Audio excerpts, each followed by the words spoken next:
नमस्कार दोस्तों। कहानियों की श्रृंखला में आज हम मुंशी प्रेमचंद्र द्वारा लिखित कहानी जो कालजयी कहानी है, संवेदनाओं से भरी, दिल को छू लेने वाली कहानी मंत्र सुनेंगे। तो आइए सुनते हैं मंत्र। बूढ़े ने पगड़ी उतारकर चौखट पर रख दी और रोकर बोला, हुजूर एक निगाह देख लें, बस एक निगाह। लड़का हाथ से चला जाएगा हुजूर। लड़कों में यही एक बच रहा है हुजूर। हम दोनों आदमी रो रो कर मर जाएंगे सरकार। आपकी बढ़ती होए दीनबंधु। ऐसे उजड़ देहाती यहाँ प्रायः रोज आया करते थे। डॉक्टर साहब उनके स्वभाव से खूब परिचित थे। कोई कितना ही कुछ कहे पर वे अपनी ही रट लगाते जाएंगे, किसी की सुनेंगे नहीं। धीरे से चिक उठाई और बाहर निकलकर मोटर की तरफ चले। बूढ़ा यह कहता हुआ उनके पीछे दौड़ा, सरकार बड़ा धर्म होगा, हुजूर दया कीजिए, बड़ा दीन दुखी हूँ, संसार में कोई और नहीं है बाबूजी। मगर डॉक्टर साहब ने उसकी ओर मुंह फेर कर देखा तक नहीं। मोटर पर बैठकर बोले, कल सवेरे आना।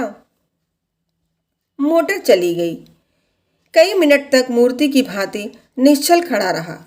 संसार में ऐसे मनुष्य भी होते हैं जो अपने अमोद प्रमोद के आगे किसी की जान की परवाह भी नहीं करते।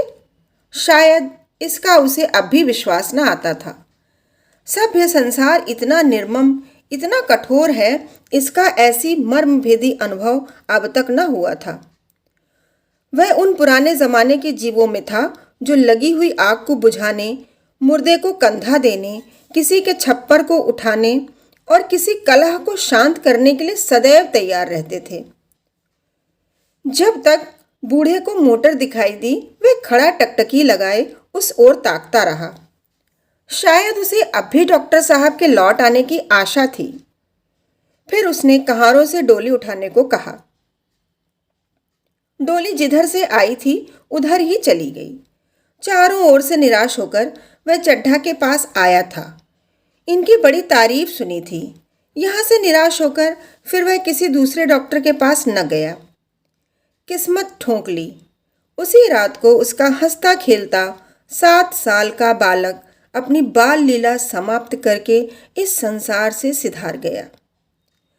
बूढ़े माँ बाप के जीवन का यही एक आधार था। इसी का मुंह देखकर वे जीते थे। इस दीपक के बुझते ही जीवन की अंधेरी रात भाएं भाएं करने लगी। बुढ़ापे की विशाल ममता टूटे हुए हृदय से निकलकर उस अंधकार में आर्त स्वर से रोने लगी। कई साल गुजर गए। डॉक्टर चड्ढा ने खूब यश और धन कमाया, लेकिन इसके साथ ही अपने स्वास्थ्य की रक्षा भी की, जो एक असाधारण बात थी। यह उनके नियमित जीवन का आशीर्वाद था कि 50 वर्ष की अवस्था में उनकी चुस्ती और फुर्ती युवकों को भी लज्जित करती थी। उनके हर एक काम का समय नियत था। इस नियम से वह जौ भर भी न टलते थे। बहुधा लोग स्वास्थ्य के नियमों का पालन उस समय करते हैं जब रोगी हो जाते हैं। डॉक्टर चड्ढा उपचार और संयम का रहस्य खूब समझते थे। उनकी संतान संख्या भी इसी नियम के अधीन थी। उनके केवल 2 बच्चे हुए, एक लड़का और एक लड़की। तीसरी संतान न हुई, इसलिए श्रीमती चड्ढा भी अभी जवान मालूम होती थी। लड़की का तो विवाह हो चुका था, लड़का कॉलेज में पढ़ता था। वही माता पिता के जीवन का आधार था। शील और विनय का पुतला, बड़ा ही रसिक, बड़ा ही उदार, विद्यालय का गौरव।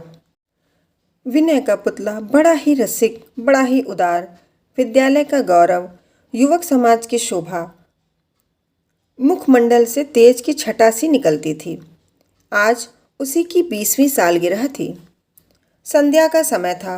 हरी हरी घास पर कुर्सियां बिछी हुई थीं। शहर के रईस और हुक्काम एक तरफ, कॉलेज के छात्र दूसरी तरफ बैठे भोजन कर रहे थे। बिजली के प्रकाश से सारा मैदान जगमगा रहा था। आमोद प्रमोद का सामान भी जमा था। छोटा सा प्रहसन खेलने की तैयारी थी। प्रहसन स्वयं कैलाश नाथ ने लिखा था। वही मुख्य एक्टर भी था। इस समय वह एक रेशमी कमीज पहने नंगे सिर नंगे पांव इधर से उधर मित्रों की आवभगत में लगा हुआ था। कोई पुकारता, कैलाश जरा इधर आना। कोई उधर से बुलाता, कैलाश क्या उधर ही रहोगे। सभी उसे छेड़ते थे, चुगली करते थे। बेचारे को जरा दम मारने का भी अवकाश न मिलता था। सहसा एक रमणी ने उसके पास आकर कहा, क्यों कैलाश, तुम्हारे सांप कहाँ हैं? जरा मुझे भी दिखा दो। कैलाश ने उससे हाथ मिलाकर कहा, मृणालिनी, इस वक्त क्षमा करो, कल दिखा दूंगा। मृणालिनी ने आग्रह किया, जी नहीं, तुम्हें दिखाना पड़ेगा। मैं आज नहीं मानने की। तुम रोज कल कल करते हो। मृणालिनी और कैलाश दोनों सहपाठी थे और एक दूसरे के प्रेम में पगे हुए। कैलाश को सांपों के पालने, खिलाने और नचाने का शौक था। तरह तरह के सांप पाल रखे थे। उनके स्वभाव और चरित्र की परीक्षा करता रहता था।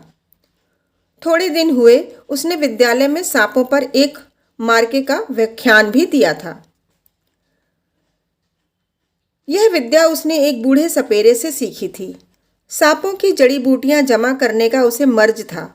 इतना पता भर मिल जाए कि किसी व्यक्ति के पास कोई अच्छी जड़ी है, फिर उसे चैन न आता था। उसे लेकर ही छोड़ता था। यही व्यसन था। इस पर हजारों रुपए फूंक चुका था। मृणालिनी कई बार आ चुकी थी, पर कभी सांपों को देखने के लिए इतनी उत्सुक न हुई थी।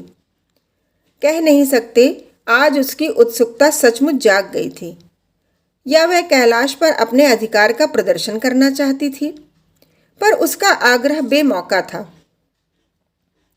उस कोठरी में कितनी भीड़ लग जाएगी, भीड़ को देखकर सांप कितने चौंकेंगे और रात के समय उन्हें छेड़ा जाना कितना बुरा लगेगा, इन बातों का उसे जरा भी ध्यान न आया।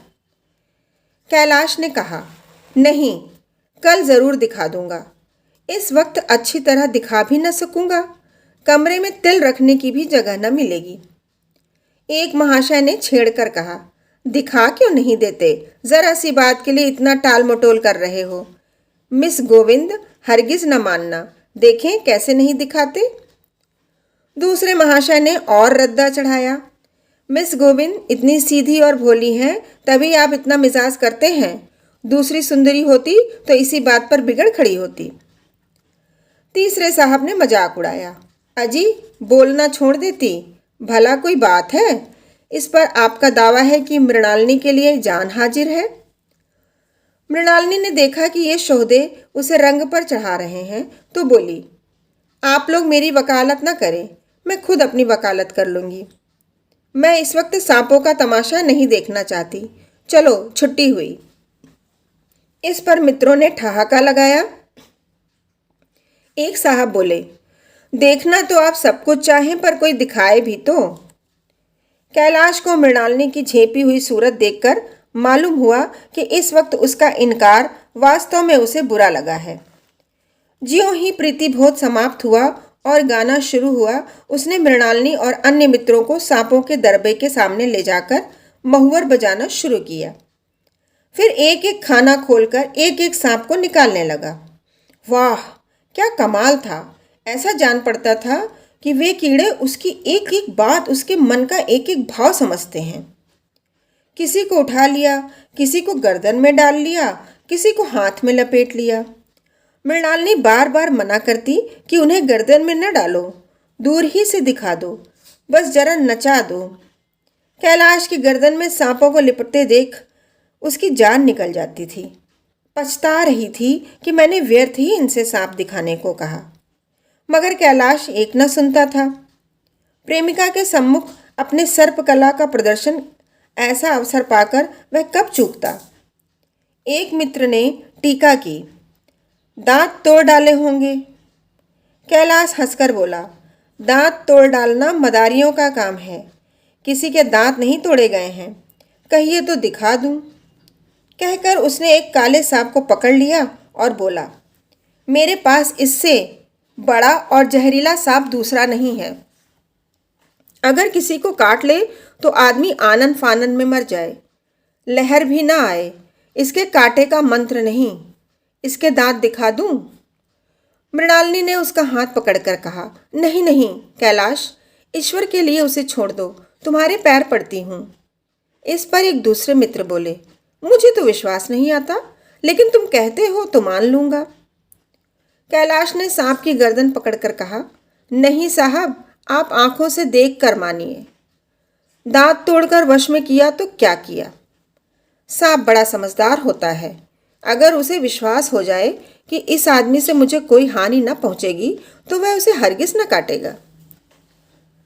मृणालिनी ने जब देखा कि कैलाश पर इस वक्त भूत सवार है तो उसने यह तमाशा न करके विचार से कहा, अच्छा भाई, अब यहाँ से चलो, देखो गाना शुरू हो गया है, आज मैं भी कोई चीज़ सुनाऊंगी। यह कहते हुए उसने कैलाश का कंधा पकड़कर चलने का इशारा किया और कमरे से निकल गई। मगर कैलाश विरोधियों का शंका समाधान करके ही दम लेना चाहता था। उसने सांप की गर्दन पकड़कर जोर से दबाई, इतनी जोर से दबाई कि उसका मुंह लाल हो गया। देह की सारी नसें तन गईं। सांप ने अब तक उसके हाथों ऐसा व्यवहार न देखा था। उसकी समझ में न आता था कि यह मुझसे क्या चाहते हैं। उसे शायद भ्रम हुआ कि यह मुझे मार डालना चाहते हैं, अतएव वह आत्मरक्षा के लिए तैयार हो गया। कैलाश ने उसकी गर्दन खूब दबाकर मुंह खोल दिया और उसके जहरीले दांत दिखाते हुए बोला, जिन सज्जनों को शक हो आकर देख लें, आया विश्वास या अब भी कोई शक है। मित्रों ने आकर उसके दांत देखे और चकित हो गए। प्रत्यक्ष प्रमाण के सामने संदेह को स्थान कहाँ। मित्रों का शंका निवारण करके कैलाश ने सांप की गर्दन ढीली कर दी और उसे जमीन पर रखना चाहा, पर वह काला गेहुअन क्रोध से पागल हो रहा था।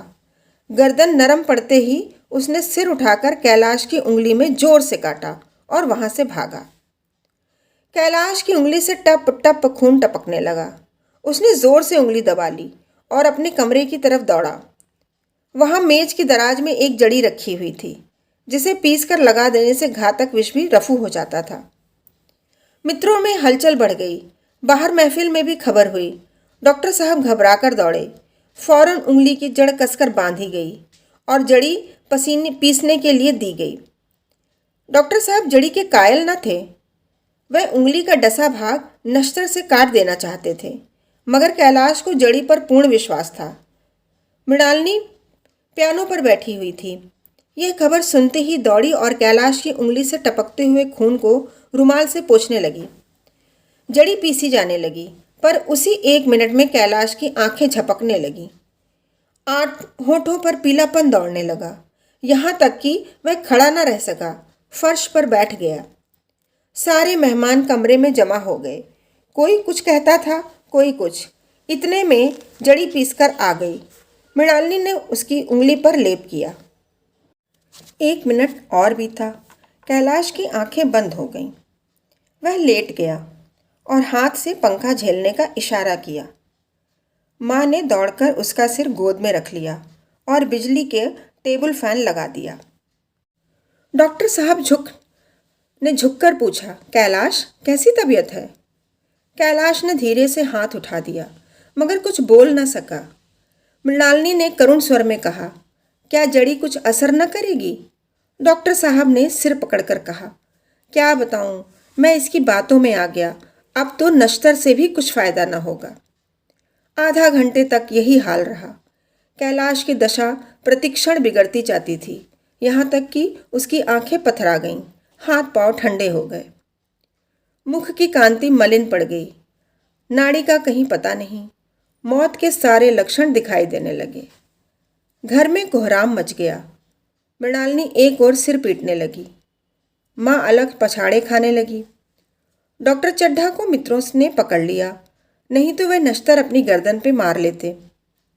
एक महाशय बोले, कोई मंत्र झाड़ने वाला मिले तो संभव है अब भी जान बच जाए।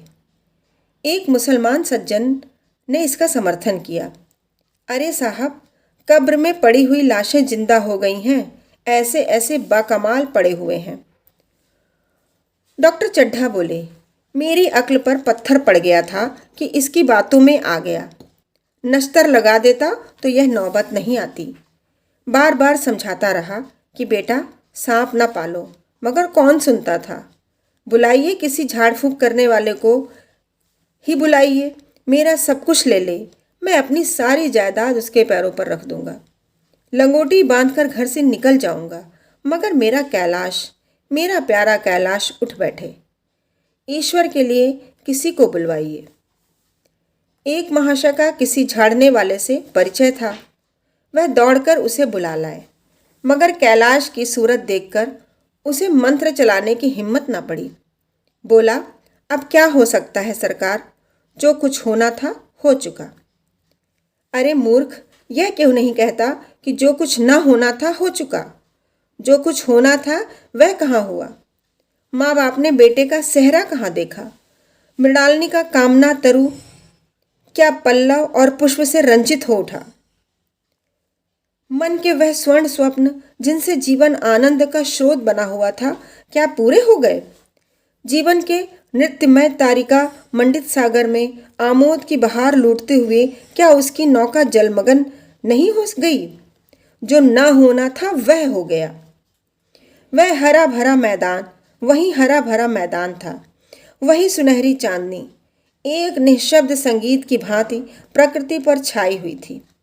वही मित्र समाज था, वही मनोरंजन के समान थे, मगर जहाँ हास्य की ध्वनि थी वहाँ अब करुण क्रंदन और अश्रु प्रवाह था। शहर से कई मील दूर एक छोटे से घर में एक बूढ़ा और बुढ़िया अंगीठी के सामने बैठे जाड़े की रात काट रहे थे। बूढ़ा नारियल पीता था और बीच बीच में खांसता था। बुढ़िया दोनों घुटनियों में सिर डाले आग की ओर ताक रही थी। एक मिट्टी के तेल की कुप्पी ताक पर जल रही थी। घर में न चारपाई थी न बिछौना। एक किनारे थोड़ी सी पुआल पड़ी हुई थी। इसी कोठरी में एक चूल्हा था। बुढ़िया दिन भर उपले और सूखी लकड़ियां बटोरती थी। बूढ़ा रस्सी बटकर बाजार में बेच आता था। यही उनकी जीविका थी। उन्हें न किसी ने रोते देखा न हंसते। उनका सारा समय जीवित रहने में कट जाता था। मौत द्वार पर खड़ी थी। रोने या हंसने का कि कहाँ फुर्सत। बुढ़िया ने पूछा, कल के लिए सन तो है नहीं, काम क्या करोगे। जाकर झगड़ू शाह से 10 सेर सन उधार लाऊंगा। उसके पहले के पैसे तो दिए ही नहीं, और उधार कैसे देगा। न देगा न सही, घास तो कहीं कहीं नहीं गई है। दोपहर तक क्या 2 आने की भी न कटूंगा।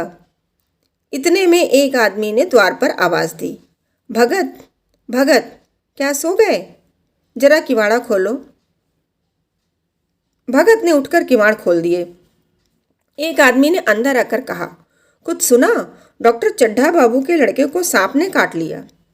भगत ने चौंक कर कहा, चड्ढा बाबू के लड़के को? वही चड्ढा बाबू है ना, जो छावनी के बंगले में रहते हैं। हाँ हाँ वही। शहर में हल्ला मचा हुआ है। जाते हो तो जाओ, आदमी बन जाओगे। बूढ़े ने कठोर भाव से सिर हिलाकर कहा, मैं नहीं जाता, मेरी बला जाए। वही चड्ढा है ना, खूब जानता हूँ। भैया को लेकर उन्हीं के पास गया था। खेलने जा रहे थे, पैरों पर गिर पड़ा कि एक नज़र देख लीजिए, मगर सीधे मुंह से बात तक न की। भगवान बैठे सुन रहे थे। अब जान पड़ेगा कि बेटे का गम कैसा होता है। कई लड़के हैं। नहीं जी, यह तो एक लड़का था। सुना है सबने जवाब दे दिया है। सुना है सबने जवाब दे दिया है। भगवान बड़ा कारसाज है। उस वक़्त मेरी आंखों से आंसू निकल पड़े थे, पर उन्हें तनिक भी दया न आई थी। मैं तो उनके द्वार पर होता तो भी बात न पूछता। तो न जाओगे? हमने जो सुना था सो कह दिया। अच्छा किया, अच्छा किया। कलेजा ठंडा हो गया, आंखें ठंडी हो गईं, लड़का भी ठंडा हो गया होगा। तुम जाओ, आज चैन की नींद सोऊंगा। ज़रा तंबाकू दे, एक चिलम और पीऊँगा। अब मालूम होगा लाला को, सारी साहिबी निकल जाएगी। हमारा क्या बिगड़ा? लड़के के मर जाने से कुछ राज तो चला नहीं गया। जहाँ 6 बच्चे गए थे वहाँ एक और चला गया। तुम्हारा तो राज सूना हो जाएगा। उसी के वास्ते सबका गला दबा दबा कर जोड़ा था ना। अब क्या करोगे? एक बार देखने जाऊंगा, पर कुछ दिन बाद मिजाज का हाल पूछूंगा। आदमी चला गया। भगत ने किवाड़ बंद कर लिए। तब चिलम पर तंबाकू रखकर पीने लगा। बुढ़िया ने कहा, इतनी रात गए, जाड़े पाले में कौन जाएगा? अरे दोपहर ही होता तो मैं न जाता। सवारी दरवाजे पर लेने आती तो भी मैं न जाता। भूल नहीं गया हूँ, पन्ना की सूरत आज भी आंखों में फिर रही है। इस निर्दयी ने उसे एक नज़र देखा तक नहीं। क्या मैं न जानता था कि वह न बचेगा? खूब जानता था। चड्ढा भगवान नहीं थे कि उनके एक निगाह देख लेने से अमृत बरस जाता। नहीं, खाली मन की दौड़ थी, ज़रा तसल्ली हो जाती बस। इसलिए उनके पास दौड़ा गया था। अब किसी दिन जाऊंगा और कहूँगा, क्यों साहब कहिए, क्या रंग है? दुनिया बुरा कहेगी, कहे, कोई परवाह नहीं। छोटे आदमी में तो सब ऐब होते हैं, बड़ों में कोई ऐब नहीं होता, देवता होते हैं। भगत के लिए जीवन में यह पहला अवसर था कि ऐसा समाचार पाकर वह बैठा रह गया हो। 80 वर्ष के जीवन में ऐसा कभी न हुआ था कि सांप की खबर पाकर वह दौड़ा न गया हो। माघ पूस की अंधेरी रात, चैत बैसाख की धूप व लू, सावन भादों की चढ़ी हुई नदी और नाले, किसी की उसने कभी परवाह न की। वह तुरंत घर से निकल पड़ता था, निस्वार्थ, निष्काम। लेने देने का विचार कभी दिल में आया ही नहीं। यह ऐसा काम ही न था। जान का मूल्य कौन दे सकता है?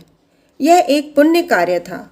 सैकड़ों निराशों को उसके मंत्रों ने जीवन दान दे दिया था, पर वह आज घर से कदम नहीं निकाल सका। यह खबर सुनकर सोने जा रहा है। बुढ़िया ने कहा, तमाखू अंगीठी के पास रखी हुई है, उसके भी आज 2.5 पैसे हो गए, देती ही ना थी। बुढ़िया यह कहकर लेटी। बूढ़े ने कुप्पी बुझाई, कुछ देर खड़ा रहा, फिर बैठ गया, अंत को लेट गया। पर यह खबर उसके हृदय पर बोझ की भांति रखी हुई थी।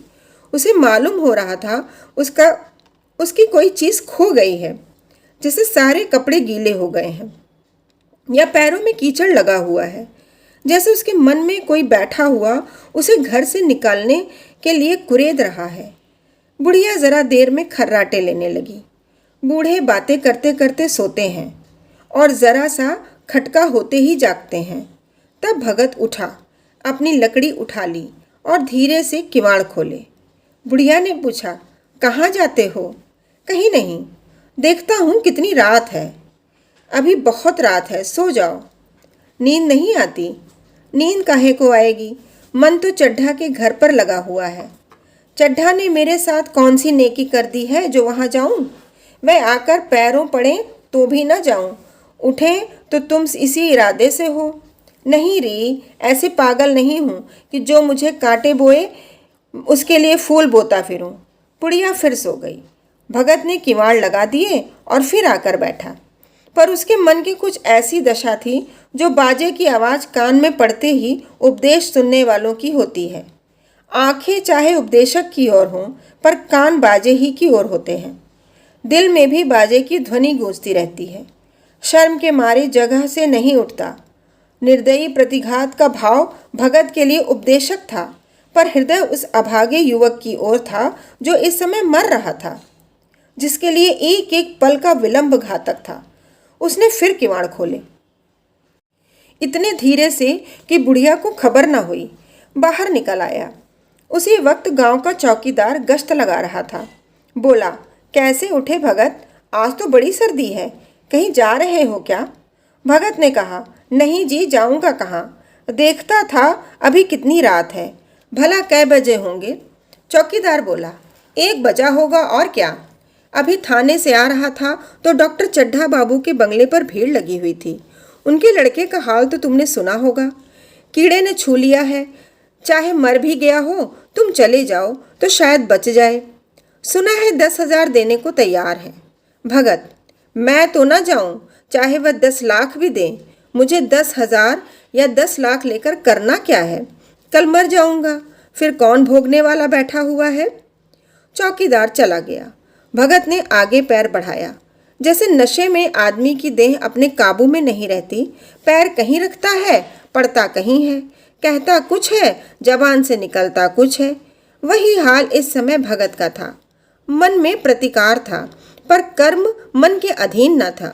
जिसने कभी तलवार नहीं चलाई, वह इरादा करने पर भी तलवार नहीं चला सकता। उसके हाथ कांपते हैं, उठते ही नहीं। भगत लाठी खटखट करता लपका चला जाता था। चेतना रोकती थी, पर उपचेतना ठेलती थी। सेवक स्वामी पर हावी था। आधी राह निकल जाने के बाद सहसा भगत रुक गया। हिंसा ने क्रिया पर विजय पाई। मैं यूं ही इतनी दूर चला आया। इस जाड़े पाले में मरने की मुझे क्या पड़ी थी? आराम से सोया क्यों नहीं? नींद न आती, न सही 2-4 भजन ही गाता। व्यर्थ इतनी दूर दौड़ा आया। चड्ढा का लड़का रहे या मरे, मेरी बला से। मेरे साथ उन्होंने कौन सा सुलूक किया था कि मैं उनके लिए मरूं? दुनिया में हजारों मरते हैं, हजारों जीते हैं। मुझे किसी के मरने जीने से मतलब। मगर उपचेतना ने अब एक दूसरा रूप धारण किया, जो हिंसा से बहुत कुछ मिलता जुलता था। वह झाड़ फूक करने नहीं जा रहा है। वह देखेगा कि लोग क्या कर रहे हैं। डॉक्टर साहब का रोना पीटना देखेगा कि किस तरह पछाड़े खाते हैं। वह देखेगा कि बड़े लोग भी छोटों की ही भांति रोते हैं या सब्र भी कर जाते हैं। वे लोग जो विद्वान होते हैं सब्र कर जाते होंगे। हिंसा भाव को यूं धीरज देता हुआ वह फिर आगे बढ़ा। इतने में 2 आदमी आते दिखाई दिए। दोनों बातें करते चले आ रहे थे। चड्ढा बाबू का घर उजड़ गया। वही तो एक लड़का था। भगत के कान में यह आवाज़ पड़ी। उसकी चाल और भी तेज हो गई। थकान के मारे पाँव न उठते थे। शिरोभाग इतना बढ़ जाता था मानो अब मुंह के बल गिर पड़ेगा।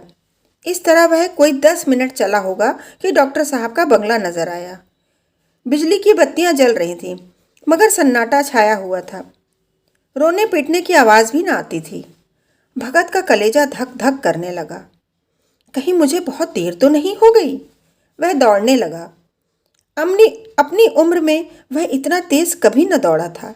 बस यही मालूम होता था मानो उसके पीछे मौत दौड़ी आ रही है। 2 बज गए थे। मेहमान विदा हो गए। रोने वालों में केवल आकाश के तारे रह गए थे और सभी रो रो कर थक गए थे। बड़ी उत्सुकता के साथ लोग रह रहकर आकाश की ओर देखते थे कि किसी तरह सुबह हो और लाश गंगा की गोद में दी जाए। सहसा भगत ने द्वार पर पहुंचकर आवाज दी।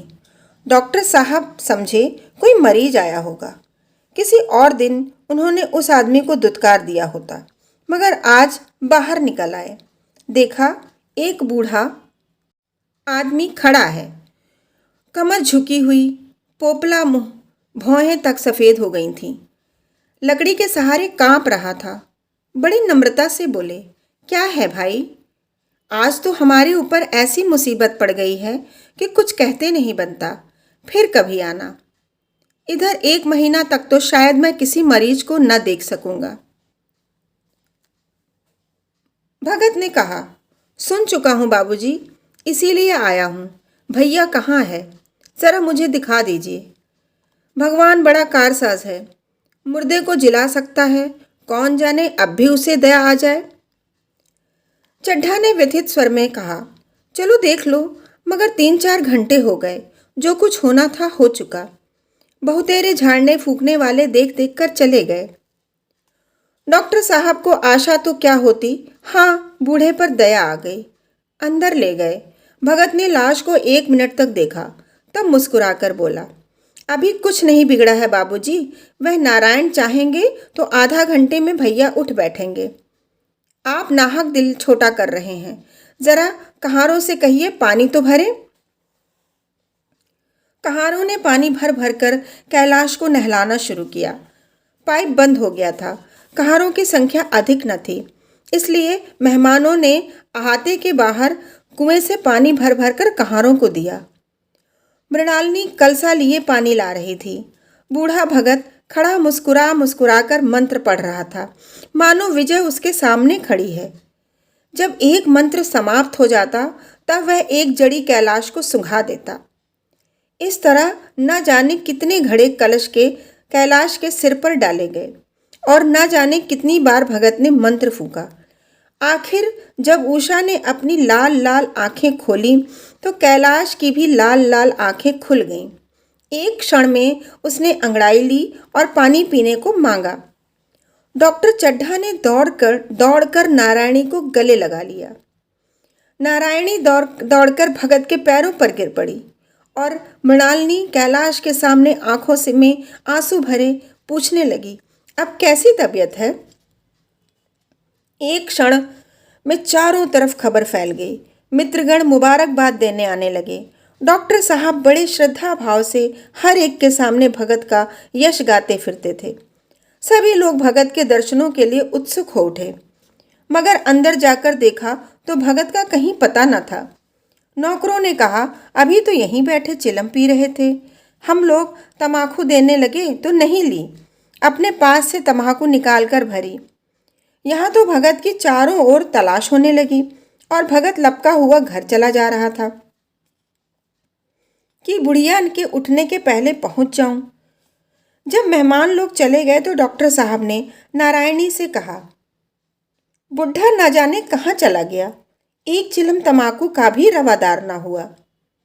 नारायणी, मैंने तो सोचा था इसे कोई बड़ी रकम दूंगी। चड्ढा, रात को मैंने नहीं पहचाना, पर ज़रा साफ हो जाने पर पहचान गया। एक बार यह एक मरीज को लेकर आया था। मुझे अब याद आता है कि मैं खेलने जा रहा था और मरीज को देखने से इनकार कर दिया था। आज उस दिन की बात याद करके मुझे जितनी ग्लानि हो रही है उसे प्रकट नहीं कर सकता। मैं उसे खोज निकालूंगा और उसके पैरों पर गिरकर अपना अपराध क्षमा कराऊंगा। वह कुछ लेगा नहीं, यह जानता हूँ। उसका जन्म यश की वर्षा करने के लिए हुआ है। उसकी सज्जनता ने मुझे ऐसा आदर्श दिखा दिया है जो अब से जीवन पर्यंत मेरे सामने रहेगा। अगर आपको मेरा चैनल पसंद आता है तो मेरे चैनल को सब्सक्राइब, लाइक और शेयर करें। धन्यवाद।